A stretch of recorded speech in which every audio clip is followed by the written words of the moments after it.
Hello there, lovely. Good morning and welcome to Camnet TV Breakfast Show. Thank you so much for joining us. We are live on Topstar channel 106, streaming live on Facebook, YouTube, and on the Kenstream app. I'm Tapelo Joe Smarter. We have a lot lined up for you in current affairs this particular morning, and we will be having our guest who is going to be responding to some of these particular stories. He will be coming through to weigh in on these stories. We start with a story from yesterday. We saw that the NDC President, Mr. Joseph Kasonde, issued a statement, and in this particular statement, he made some revelations, which obviously our guest will be responding to and weighing in on that, saying that he is an authority on this particular matter that has to do with democracy and governance. We also saw yesterday that there was some cadres that were sent to a radio station. We're talking about Radio Phoenix, where Mr. Given Lwinda was scheduled to appear for a TV program, for a radio program. However, the radio program did not take place because there were PF cadres wearing PF regalia. Obviously, that's how they were identified, that these are PF cadres. We'll be having that video. Our dear director, if that video is ready, that video clip is ready, we can have it so that our viewers are able to see what was happening yesterday. Okay, we'll be having that video shortly. And also, we saw yesterday, we monitored Citizens First leader and president, Mr. Harry Kalaba, and we saw that he had a meeting with Dolika Banda, who is an aspiring candidate, obviously, in the 2026 elections, and they did have a meeting. And obviously, reports are coming through, suggestions, ideas from different sections of society suggesting, is this the beginning of the working agreement between the two parties, between the two parties involved, meaning the two individuals involved in this particular case, Mr. Harry Kalabo of the Citizens First and Madam Dolika Banda, who at the moment does not have a political party, but we saw them having a meeting. People are speculating and questions are being asked, is this the beginning of a working relationship between the two politicians? So our guests will be weighing in on that particular matter as well, including the committee on the draft constitution amendment of bill, bill number 7. Our guests will also be weighing in on that particular one. But for now, let's call our guest, Mr. Fabian Mutale. He is joining us via phone from his base in Ndola, where he is based, so that we can have this particular conversation. And as we look at our headlines this particular morning and see what they are saying, we are now getting in touch with Mr. Mutale, our governance expert. And you, dear viewer, watching us from home or wherever you are watching us from, you are at liberty to come through and make your contribution. Visit our Facebook page so that you can be able to make your submission there. And also, we'll be delving in the Chipolopolo coach and find out the citizens out there are saying that they are able to contribute so that they can be able to help Faz relieve him of his contract following a poor string of results from the senior national men's team, and government has withdrawn funding due to the poor performance of the senior national team. Now, you do recall, dear viewer, that Faz president Council Keith Bebeto Mwemba did make mention that the Chipolopolo won't be able to qualify, and obviously the keyboard warriors and some soccer fans castigated him, crucified him, and said, why would the first president say that the team won't be able to qualify? But true to his word, we have seen that the team failed to qualify to the World Cup. That countries like Cape Verde have qualified, Ghana have qualified, Zambia hasn't qualified. It's unfortunate that Zambia hasn't qualified. The coach did make mention and promised that the team will come out second in their group, but we lost to Niger, and it was very embarrassing. Mr. Mtale, good to have you here. Good morning. Good morning, Mr. Smata. How's Ndola? Ndola is okay. Okay, fantastic. Mr. Mtale, we have a lot lined up for our viewers this particular morning. And I know you are itching to weigh in on these particular matters. Well, always ready to add voice to national matters and ensure that people are informed and correctly so. Okay, fantastic. Let's start with a political party that you were once close to, or that you followed closely in the past, the National Democratic Congress. Initially, it was headed by Honorable Chimbakambwili, former Broadcasting and Information Minister. Then we saw it being handed to Madam Savoy Imboela. Then we saw the emergency of two NDCs, one led by Madam Savoy Imboela and one led by Mr. Charles Joseph Akafumba. Then Mr. Akafumba was appointed permanent secretary in the Ministry of Home Affairs, and we are reliably informed that he left the party to one Joseph Kasonde, who is now the president of the NDC. However, there is another faction within the NDC which is being led by the Secretary General, obviously, Mr. Sianda. And yesterday, Mr. Joseph Kasonde did release a statement saying that the confusion within the NDC is attributed to one Charles Joseph Akafumba. Mr. Mtale, you are familiar with this particular story and you are aware of this statement. What is your reaction? Well, Mr. Smata and dear viewers and listeners as it were, it is really unfortunate to see the party that I was party of the people at its inception, the National Democratic Congress, be in such malaise. In the interest of time, I'll summarize and state that I was the deputy national chairperson mobilization, and under my leadership, we actually achieved a milestone with an MP in a Ron constituency against all odds, against the might PF at the time.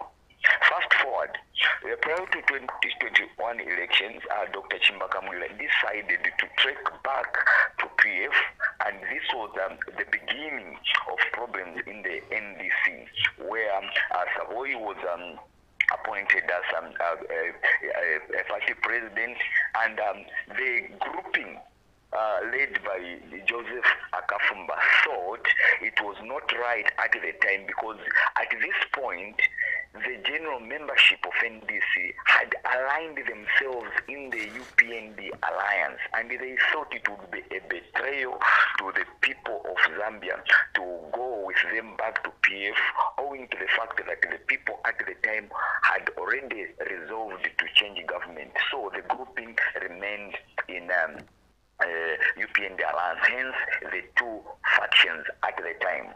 Then PS Akafumba, Akafumba was, Council Akafumba was appointed PS, and he left the mantle with, I should put this on record, he left the mantle temporarily with Mr. Mwenyamusenge,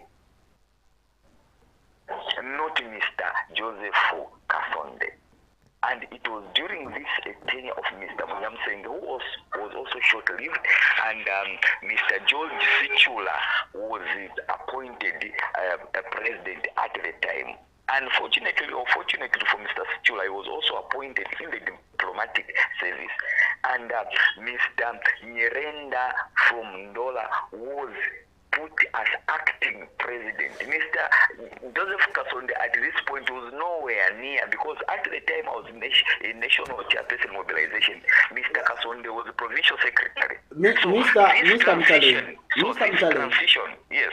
For the sake of my viewers out there, for the sake of our dear viewer out there, my question to you is that we have interviewed Mr. Kasonde, and we have seen Mr. Kasonde single-handedly carrying the NDC as a party since the departure of Mr. Joseph Akafumba. That is the problem with people who are malicious. I'm speaking as a person that has been monitoring all political activities in Zambia. Information is on my fingertips. The insinuation that Mr. Kasonde has been single-handedly managing NDC is a personal aggrandizement meant for Mr. Kasonde to look like he's the alpha and the omega. In essence, who runs a political party alone? Just that statement in itself is wrong for Mr. Kasonde to claim he has single-handedly. So where is the other membership if he's single-handed? Is it a company that has been running? So just that statement shows to you that he's not a person that wants to work with others. I want to give the people the correct information as an independent person, as a democracy advocate who knows the inside out of NDC from inception up to where it is. So that's my explanation. Mr. Kasonde hijacked the vacuum. You know, life does not operate in a vacuum. He hijacked the vacuum that was created after Mr. George Sichula left. Mr. Mutale, those are strong words.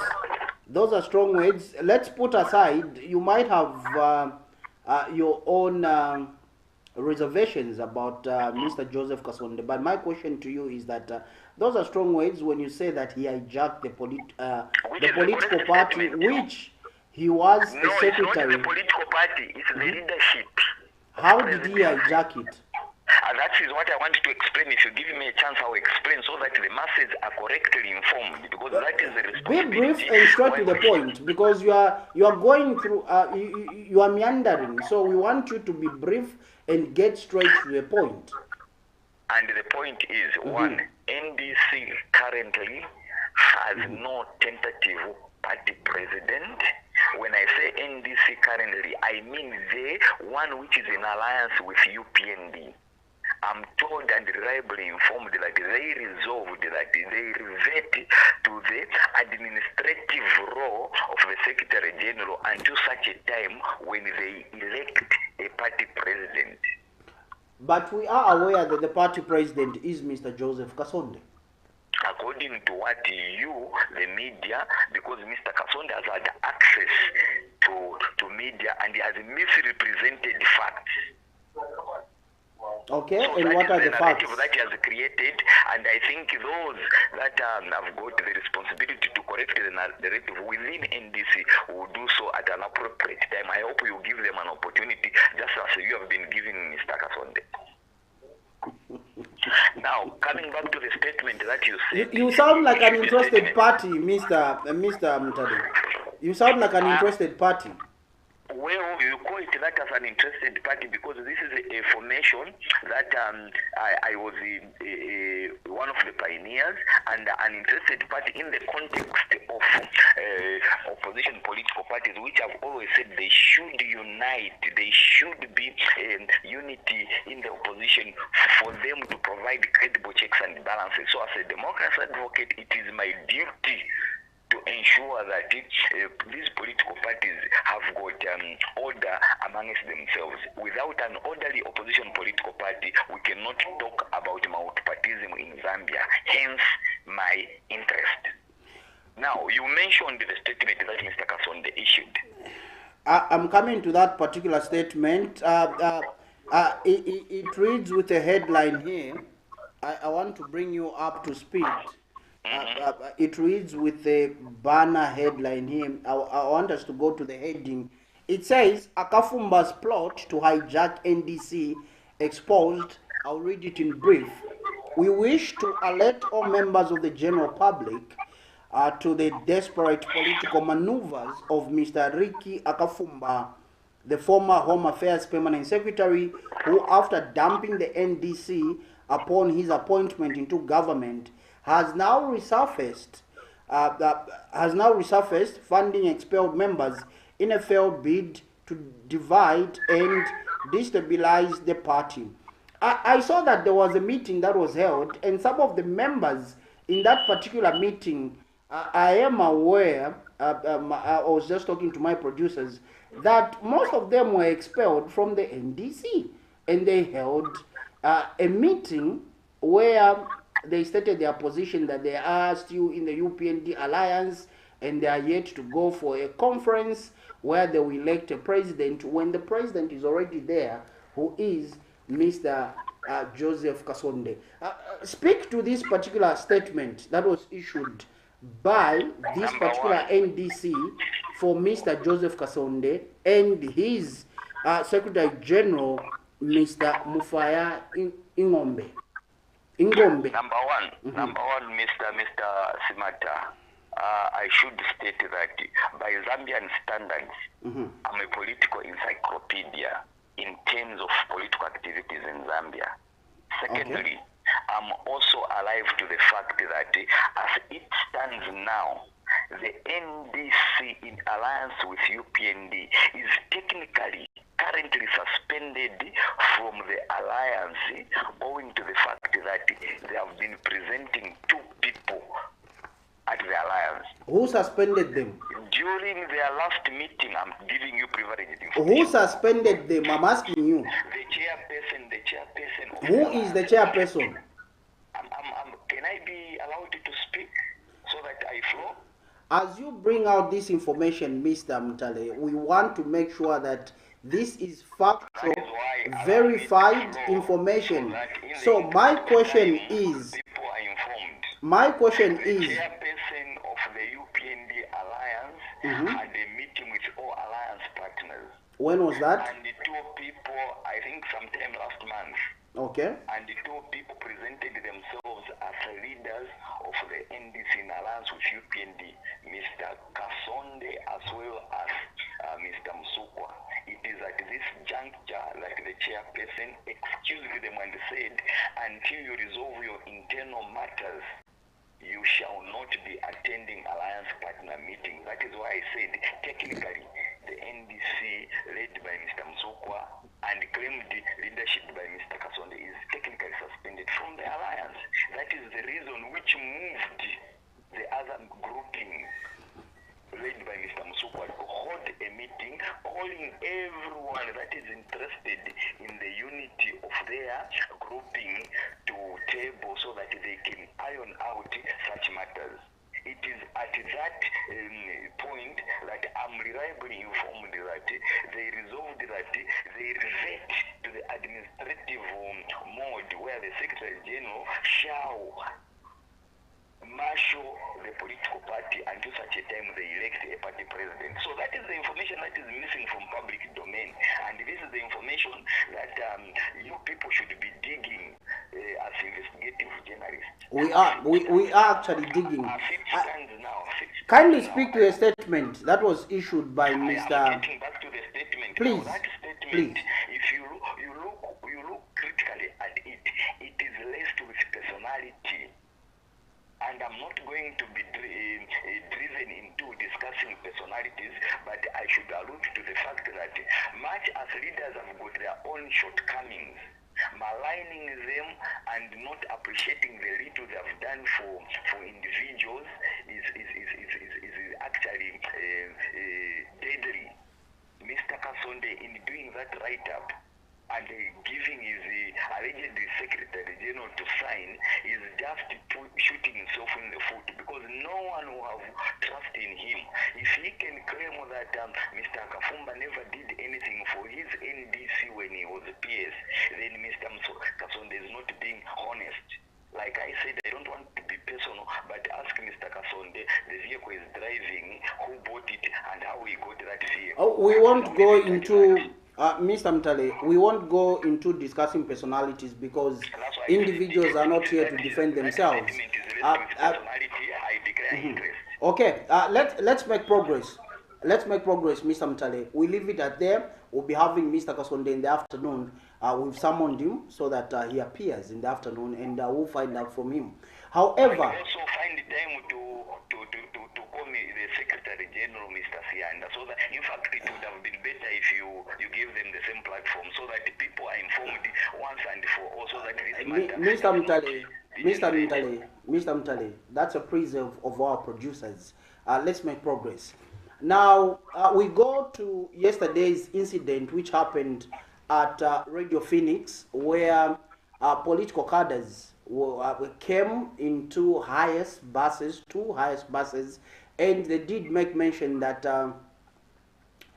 they came to confront PF faction president, Mr. Given Luwinda, who was scheduled to appear for a radio interview. My director will be playing that particular video clip in the background, so that you, the viewer out there, is able to see. So that's the video there, courtesy of Radio Phoenix. And you can see that there are some youths there in PF t-shirts, regalia if you like, but for that went to Radio Phoenix to wait for Mr. Given Luwinda, and police spokesperson Roy Hamonga issued a statement indicating that there was no such even though he would be able to safely walk by Radio Phoenix itself or Mr. Given Luwinda or his associates to the police, because Radio Phoenix, where it's situated, is just a stone throw away from Manda Hill Police Station and also North Mid Police Station. So there was no such report from the police's end. However, Radio Phoenix has confirmed, and that's the video, that there were political party cadres. Mr. Mtale, your 2 cents on this particular matter. Others are saying these are not PF cadres. They just decided to wear PF regalia to disrupt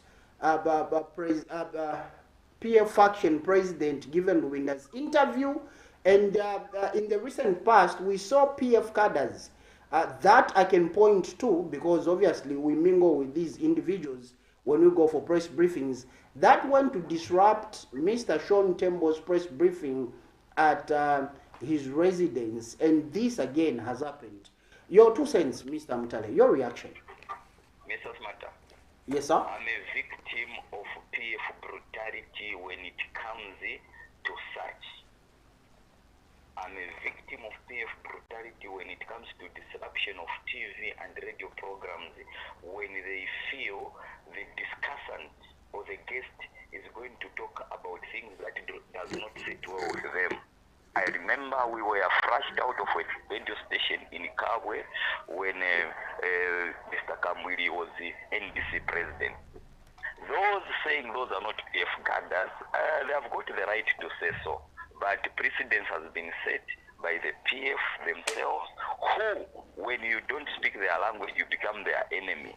We all know what is happening in the PF right now. There is a scramble for power, and we are going to see a lot of such things happening, especially when the Camp B does not want Camp A to do what Camp C is doing. Currently, we have seen mushrooming of so-called aspiring candidates within the Patriotic Front, and I think it's a battle of wits. A battle of wits, and we are going to see a lot more of this. This is the nature of the Patriotic Front after the demise of the late Michael Chirufya Sata, and his words have come to light now when he said, "When I die, there will be a vacuum." This is the vacuum we are seeing. Okay. Still on the PF, obviously interlinked or interconnected to the Tonse Alliance, Mr. Mtale, two factions have emerged within the Tonse alliance, just like two factions have continued to emerge within the Patriotic Front. We have the Patriotic Front led by the acting president, Honorable Robert Chavinga Mafinga, Member of Parliament and leader of opposition in Parliament. We also have a faction being led by Mr. Given Luwinda and Mr. Raphael Nakachinda. That aside, let's proceed to the Tonse. We now have the Tonse that is being spearheaded by Mr. Sean Tembo, the PEP president, assisted by Mr. Zumani Zimba, who is a former political advisor to the late 6th Republican President, Dr. Edgar Chagwa Lungu. And we also have another Tonse, which is being led by obviously Mr. Given Winda, Professor Danny Pule. We also have Mr. Raphael Nakachinda in there. We also have other senior members in that particular alliance. My question is, what is happening to the opposition in Zambia? Are political parties failing to work together for a common goal? Mr. Smata, I remember on your platform I mentioned that the disunity in the opposition is not giving hope to the Zambians. And I thus told myself to say, because of the disunity, I would rather the Zambians start looking at an alternative in me who is better off and providing good, credible checks and balances to the government of the day. Now, you have mentioned and highlighted the number of groupings that have arisen. Remember, when UKA was formed, I called it a bunch of jokers. When Tonse was formed, I called it another bunch of jokers, and this is coming to light. In fact, they started addressing me as Papa Mtale because my prophecy, quote unquote, is coming to light. Right now, we have, in fact, it's now 4 factions, in case you don't know. There's one faction led by Chavinga, one faction led by Luwinda, one faction led by the MPs, PF MPs, silent also, and one faction now being led by Zumani. Zumani did not just wake up and start doing what he's doing. They are just using the Tonse platform to champion their cause. Remember, I said I'm a political encyclopedia and I research. What you are going to be seeing in the coming days is what I'm telling you now. These people in Tonse Alliance want to position themselves for leadership and not to save the Zambian. And this is what is causing the worry among its political players, especially that 2026 elections, it is barely 8 months away. Which formidable opposition leader or political party is going to pose a challenge to the current government? We should not hide in the sand like the proverbial ostrich. Right now, Zambia does not need a political leader.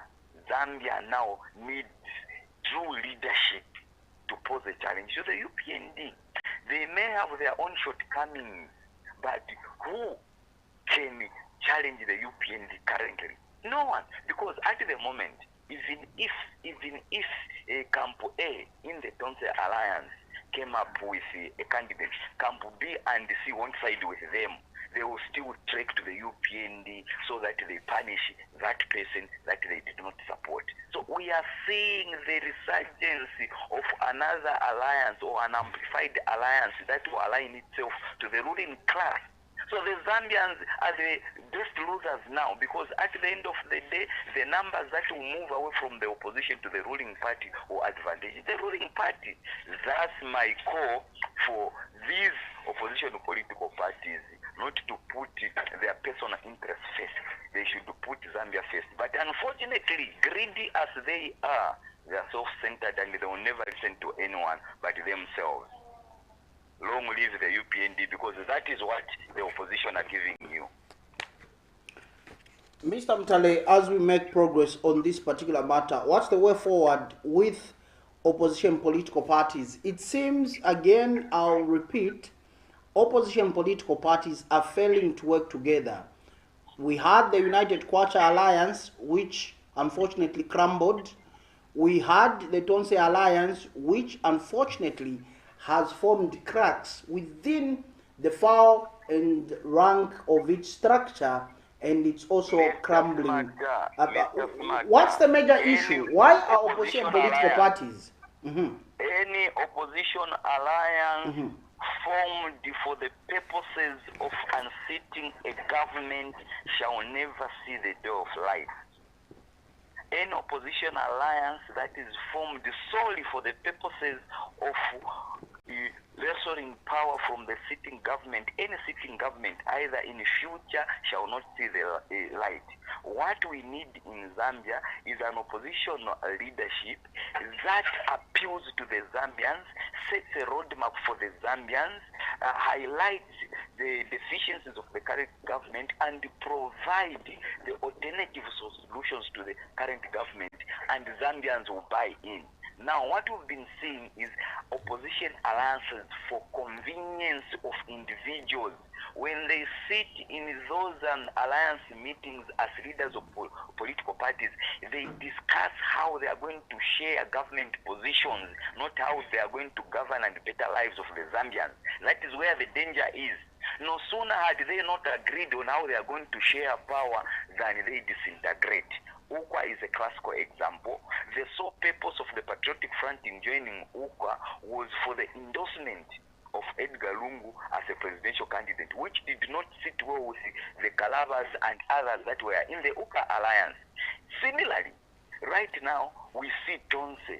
No sooner had Edgar Lungu, who was endorsed as a presidential candidate, has died, there is now a scramble for power. Remember, I've always been against what I call politically motivated constitutions, which constitution the Tonse Alliance enacted for themselves and shot themselves in the foot in enshrining in Article 11 that a presidential candidate shall come from the Patriotic Front, because they wanted to appease the Patriotic Front. And in this, at that time, Mr. Edgar Chagwalungu, this is the fights we are seeing. Okay, So just there, Mr. Mutale.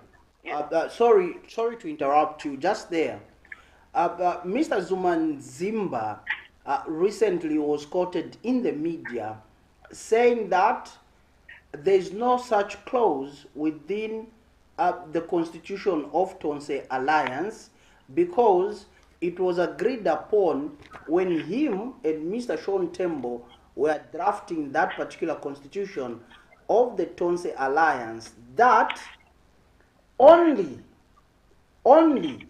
members, individuals that were loyal at that particular time to the late former Republican President Dr. Edgar Chagwalungu would come to the PF. I'm saying it has been reported in the media, and obviously it is in public domain because the clips are all over. How do you respond to that? It is being reported like that in the media. You, the media, should also refer to the same documents. The Constitution of Tonse is there. Refer to Article 11 and what it says. So, this is why now Zambians will stop trusting these politicians, because we rise through our teeth. Politicians rise through their teeth while the document is there. How can Zumani say there wasn't such an agreement when their constitution is there? Unless they said overnight they amended the constitution without the knowledge of you, the media, without publicizing the new constitution. The current Tonse Alliance constitution in Article 11 clearly says Edgar Chagwalungu shall be presidential candidate, and any presidential candidate shall come from PF. Clause 1 under Article 11. So these are documents that we are given as people. So we are not quoting from our personal documents, but from their document. So this is the hypocrisy from politicians. When it suits them, they want to change goalposts. And how are the Zambians going to trust them? Okay. This is pure hypocrisy from Zumani. And you know that this actually explains why he misled Edgar Chagwalungu in 2021 as a political advisor. You know, you cannot do a textbook politics in Zambia. I think Zumani is full of textbook politics. That's why the PF lost in 2021. Mr. Mtale, still on political alliances, my director will be showing those images in the background. Yesterday, we saw Mr. Harry Kalaba, the leader and president of the Citizens First, engaged in a meeting with Dolika Banda, who is an aspiring presidential candidate. Those are the images there, Mr. Mtale. The question that people are asking is this the beginning of a working relationship between the two politicians?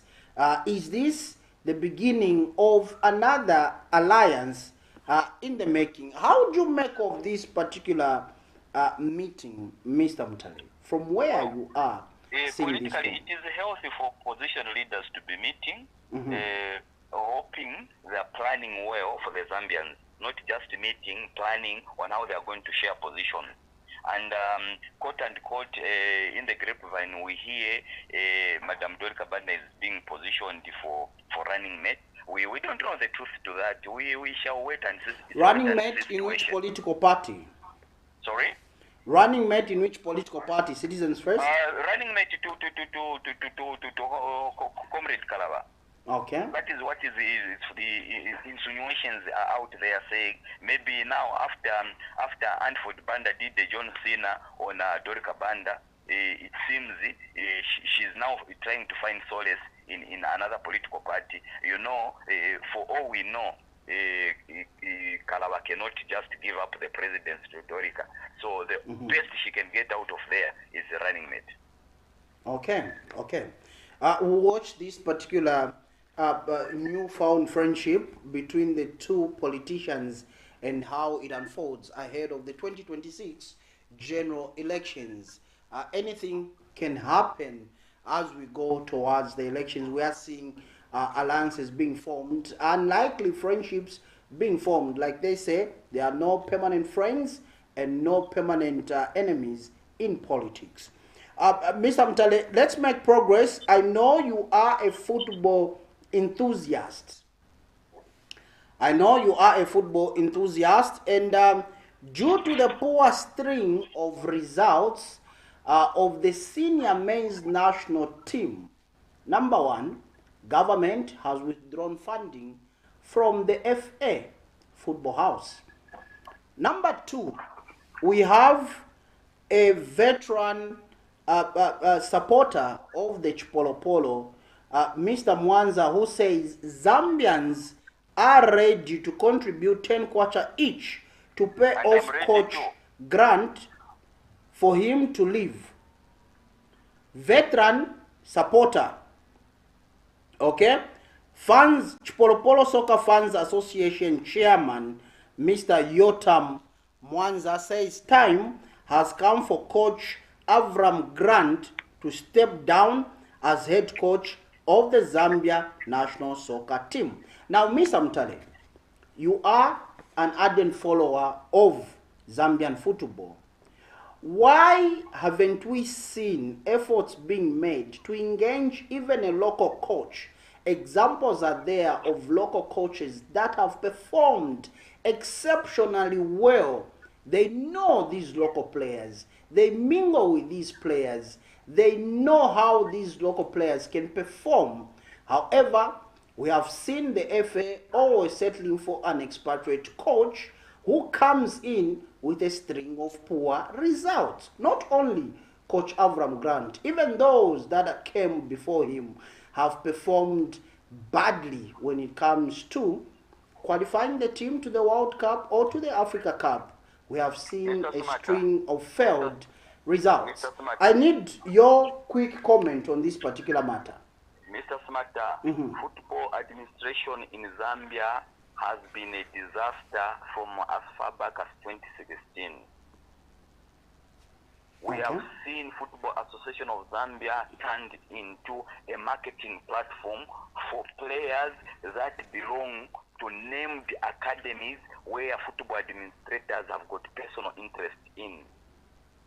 We have seen players being called to national team not on merit but for marketing purposes, which has impacted negatively on the performance of our national team. the coaches, that successive coaches that have been engaged allegedly have been silently told who to pick and who not to pick for purposes of marketing certain players. And unfortunately, even if we brought Mourinho in Zambia, we wouldn't have achieved anything. That is why we saw a string of drought in failure to qualify to the Africa Cup until some 2 Africa Cups that the last one and this one we are going to in December. Now, fast forward. The leadership that has been ushered in April found a lot of issues which they are working on, and that is why as soccer fans we have risen and said if it means paying off the coach, we pay off the coach and he leaves. Why have we said that? Mr. Smarter, you would be surprised to hear that Zambia being a footballing powerhouse, surely can you attach someone's contract, renewal contract, to mere qualification to the Africa Cup as an automatic renewal of a contract? That is what the current administration found. That is why as fans we have risen and we are saying, since FAS is bound by contractual obligations, we hear for Avram Grant to be relieved of his duties immediately, FAS has to cough a tune of 500 million kwacha, which money FAS does not have at the moment, owing to the indebtedness it has. The balance sheet at FAS was in negative, in red, at the time the current administration was being ushered. So, government now sees need to withdraw funding because this is public funds that government cannot continue throwing in an abyss. There are a lot of needy areas that government needs to channel funds. Now, FAS is putting its house in order. We as fans will support them and ensure that within our means we do that which we can. We shall not just sit on rooftops and shout fire the coach without looking at the repercussions. Now that we know the repercussions, we are equal to the task. We'll find the money as funds to pay Avram Grant so that the current funds can now employ even a local coach that is affordable and give us the results that we desire. Mr. Smarter, the results that we are getting are not worth the money that we are spending on a foreign coach. We might as well get the same results with a local coach and pay less.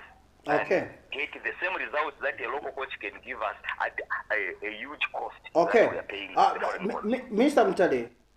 Mtale, it's not strange in the Zambian football fraternity to see that even local coaches at their various clubs, sometimes they do not even have contracts. It's just word of mouth. Report on Monday, you are the new coach, no contractual obligations, yours is to win games.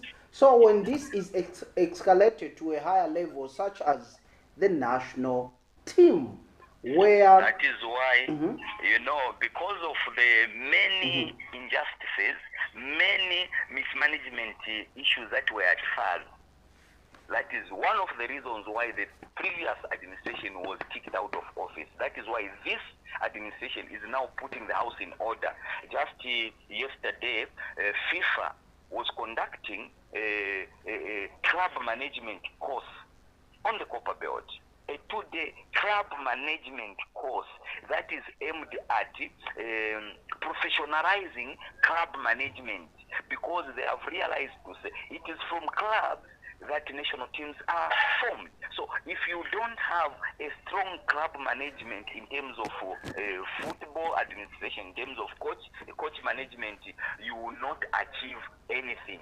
So it is such initiatives being put in place by the current FAS management that will see improvement in all those areas that you are mentioning, Mr. Smarter. Okay. At the end of the tunnel. Okay, fantastic. Quickly, in the interest of time, Mr. Mtale, we saved our zooming newspaper headline segment towards the end of the program. Dear Director, hit us with those particular headlines so that our dear viewer out there can have a feel of what the daily tabloids are saying this particular morning. Then Mr. Mtale will be responding. Quickly, we go to the broadsheet, the Zambia Daily Mail, state-owned.